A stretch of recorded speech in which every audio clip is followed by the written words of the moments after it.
Le Master Finance donc, a deux parcours, finance entreprise et finance de marché, sauf que ces deux parcours, en fait, on les distingue qu'en M2.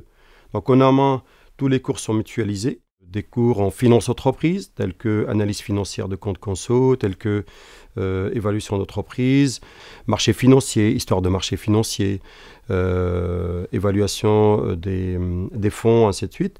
En plus de ces cours fondamentaux. Il y a l'informatique, il y a un petit peu de juridique, il y a aussi de contrôle gestion, il y a de gestion patrimoine, gestion bancaire. On a des relations plutôt, je dirais, matures. Enfin, on n'a pas vraiment la sensation d'être étudiant, professeur. On travaille tous ensemble autour de notre diplôme. Ils nous aident à avancer, ils nous aident à comprendre.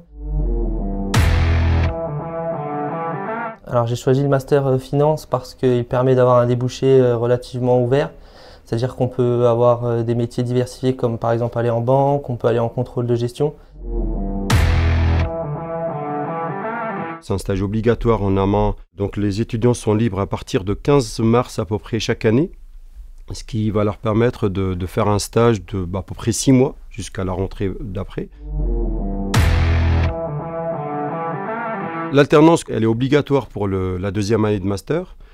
L'alternance se fait avec un rythme moyen de 3 semaines, 1 semaine. Donc 3 semaines entreprise et 1 semaine à l'IAE. C'est un réel plus par rapport à un stage par exemple parce que premièrement, le financement de la formation est fait par l'entreprise.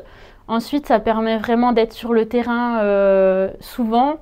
Donc ça permet d'avoir une réelle expérience professionnelle pour le CV, pour la professionnalisation. Pour ce parcours, c'est le côté beaucoup plus, on va dire, à vocation commerciale.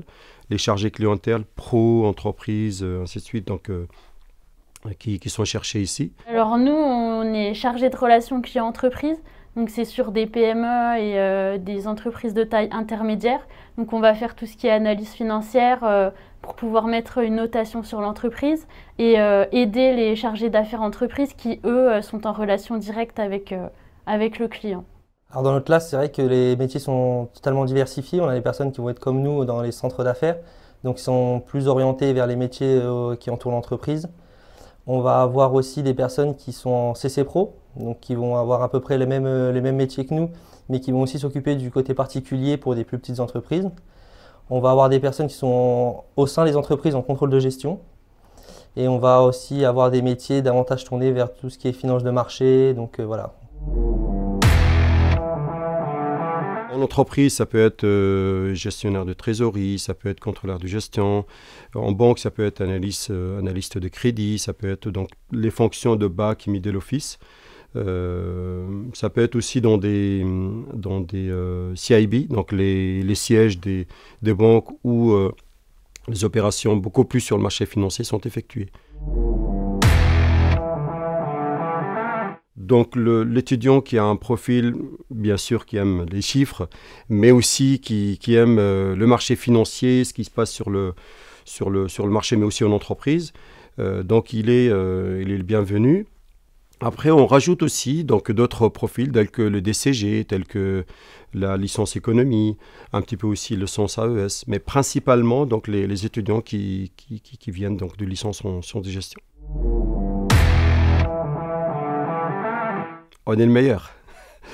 Non, mais c'est vrai parce que la finance d'abord, donc c'est un domaine qui est très attractif.